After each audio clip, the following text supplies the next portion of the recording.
Hey, welcome to the first episode of the Tech Weekly Catch Up.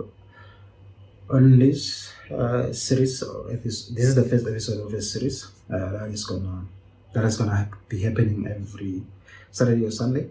So what are you gonna do? We're just gonna take news that happened during the week from Monday to Friday, but not all of them. But we're just gonna pick there and there in terms of the news. So let's get right into it. The first biggest news that happened this week, OnePlus. OnePlus released their most anticipated smartphones. Their collaboration with Hasselblad. They firstly released the OnePlus 5. OnePlus 9 5G and OnePlus 9 Pro 5G, as well as a smartwatch. I think this is their first smartwatch. This is their first smartwatch. They have never released any smartwatch before. So when you look at the OnePlus Pro, you look at the specs, but we're not just gonna look all of them. So it's got a 6.5 inch display, and then it's got a 120 Hz fluid AMOLED, as well as it has 12 gigabytes RAM. It comes with a 50-watt wireless charging. Main camera, it's a Sony sensor, and then it's got a 48 megapixel, and that's the main camera. The ultra wide, it's a 50 megapixel, and then the telephoto lens, it's an 8 megapixel, and then a monochrome camera, it's a 2 megapixel. It can shoot at 8K, 30 frames per second, 4K, 30 frames, 60 120 FPS, and 1080p. It can shoot at 30 or 60 frames per second. And front camera is a 16 megapixel. So yeah, I think that's pretty much it on the 9 Pro. And the 9, I think it has like 3 cameras as compared to the 9 Plus. It's got the 9 Pro, it has got like 4 cameras. So when you look at the specs of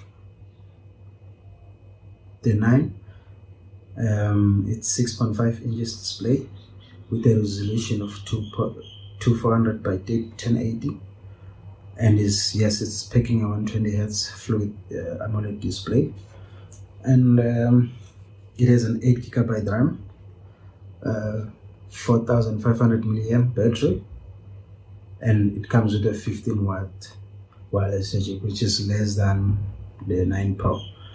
Sensor, main camera is packing a 48 megapixel, ultra wide is packing a 50 megapixel, and then the monochrome is a 2 megapixel.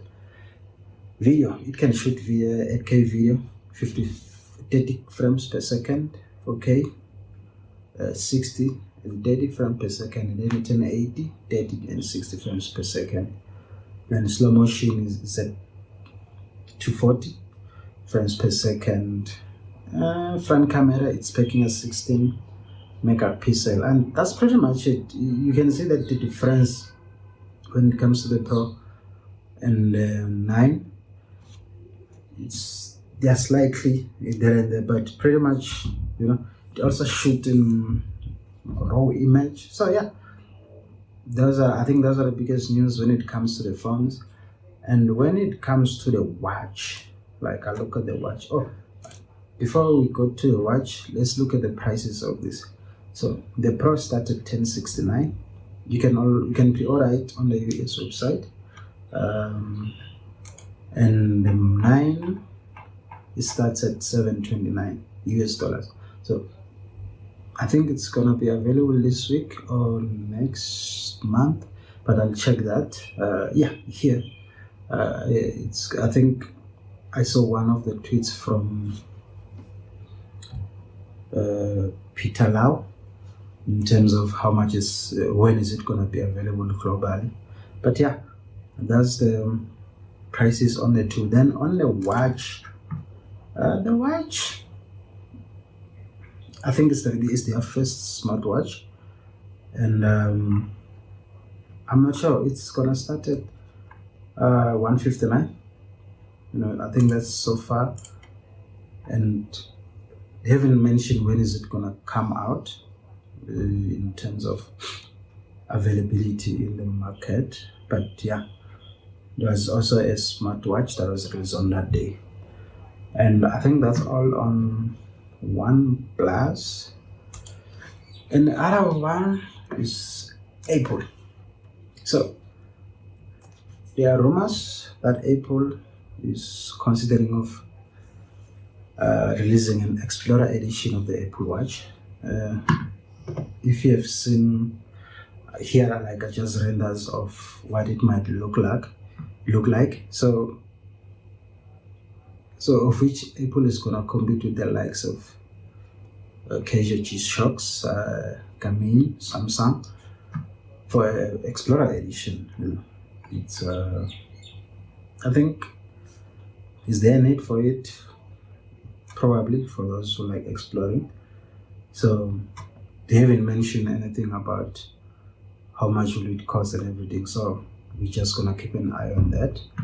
And the other thing under Apple as well is the HomePod Mini. The HomePod Mini apparently includes a room temperature and humidity sensor, which can be enabled through software update.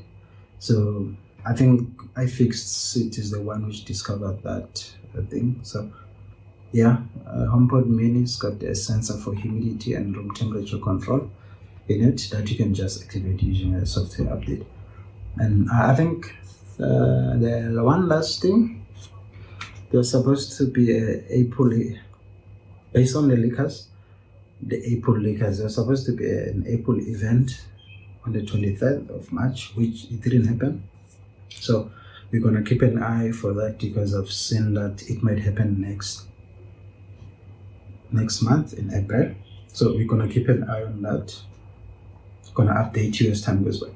And then lastly, Elon Musk announced that you can start buying a Tesla using Bitcoin. But the catch so far, you can be able to buy the Tesla only if you're in the US. But if you're outside the US, you cannot be able to buy it at this moment. He mentioned that pay by Bitcoin capability available outside US later this year. So later this year, people outside of US, I think they'll be able to buy a Tesla using Bitcoin. So those are the biggest news, on my opinion. So we're gonna see how it goes as time goes by. We're gonna follow up on those ones, but especially the Tesla Bitcoin and Apple Watch Explorer Edition and the OnePlus Watch. So we're just gonna keep on that. But yeah, that's pretty much it on my side on this episode, and thank you for viewing. Don't forget to like, to subscribe, and yeah, please comment what you think of this series. But it's something that I'm just gonna do it every week, just catching up on the news that happen that week in tech.